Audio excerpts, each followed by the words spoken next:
Hello and welcome back to another, what I would say is quite an important workout because we're working the core muscles and the core functions to stabilize all the rest of our body. It's like the foundation that lets everything else work as it should.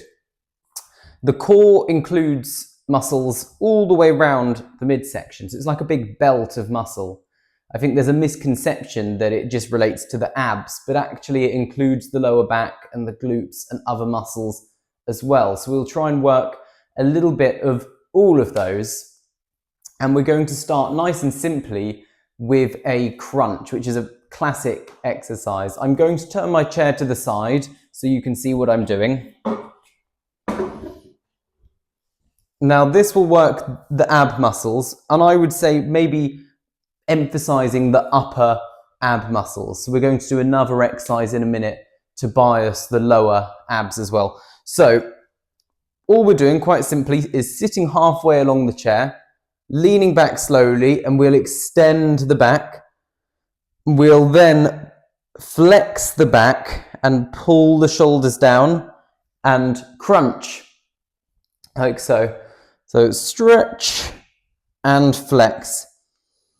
And so that flexion of the back is really crucial because that is what causes the ab muscles to contract or to work, if you will. I don't like using too much technical language. But in the same way that bending your elbow works the bicep, flexing the back here works the abs. So that's an important factor, as opposed to sitting up tall and just kind of lifting forward like this. That wouldn't quite work. So we'll exhale on the way up, inhale on the way back. And if you want to do something with your arms, you can just cross them over.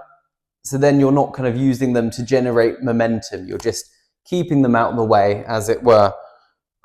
Let's do one more for good measure.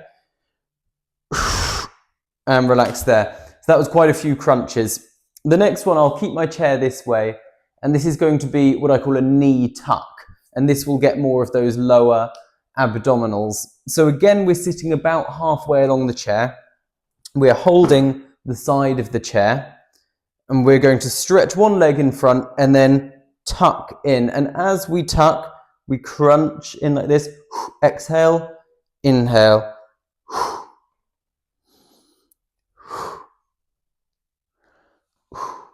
Okay, I'm going to aim for about 8 here. 7, 8, and then of course the same on the other side. And if you were doing this, for example, hanging on a bar, you might do both knees together. But as we're seated, it's a little bit easier to do one at a time. If you were quite ambitious, you could try and do this with both knees at the same time. But I think that's for the more advanced exercises, if that's a word. So that's our knee tuck, about 8 each side there, so that's fantastic. Next, we'll do something for that lower back, primarily what we call the erector muscles, either side of the spine. So we're sitting halfway along, same as before, up nice and tall, we're hinging forwards. And then we're lifting up, and it's as we're lifting up tall that we're using those back muscles. So you want to do it slow and controlled. So all of these exercises, you're doing them with intention, and that's one of my favorite words when it comes to strength exercise, because it sort of encapsulates the whole spirit of what you're trying to do. You're not just going through the motions, going forwards and back. You're thinking about recruiting the right muscles, and you're visualizing those muscles squeezing as you lift up.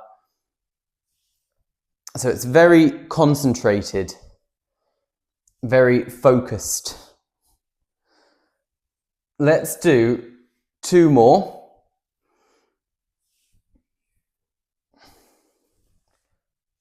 Okay, brilliant.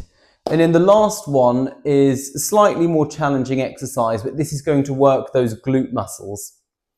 All we do is sit halfway along the chair, maybe not quite halfway actually, 1/3 of the way along the chair. Feet are hip width apart, toes are pointed out ever so slightly, leaning forwards, and all I'm going to do is push and hold. 1, 2, 3, 4, 5, 6, 7, 8, 9, 10. Oh! Okay, so it's an isometric hold or a static hold as opposed to going up and down. And that will work a little bit of your quads as well in your legs, but it should work the glute muscles as well. So hinge forwards a little bit, straight back. Let's do one more. Push through the heels and hold. 1, 2, 3, 4, 5, 6, 7, 8, 9, 10. Okay, fantastic. Well, that's rather challenging. Now, of course, you can loop round and do those again, or you can just spend a little bit more time on that particular exercise. That's completely up to you. These videos are to cater for different ability levels. So in terms of how long you exercise for, how many repetitions you do, that's really your choice. These videos hopefully equip you with the knowledge to execute the exercises in a way that's both safe and effective. I think that was a lot of words to explain not very much, but those are the crucial things, safe and effective. That's what I'm going to help you with. Whether you choose to do that for 20 minutes or just 2 minutes is completely your choice depending on your level. Okay, right. I have got an upcoming 40-minute paid live workout over Zoom. The link will be below. It would be great to see some of you there. It's obviously a little bit more in depth. It's live in the moment. You can obviously ask questions afterwards and that kind of thing. And it's longer. It's 40 minutes rather than 5 to 10 minutes. So take care, everyone. All the very best and well done.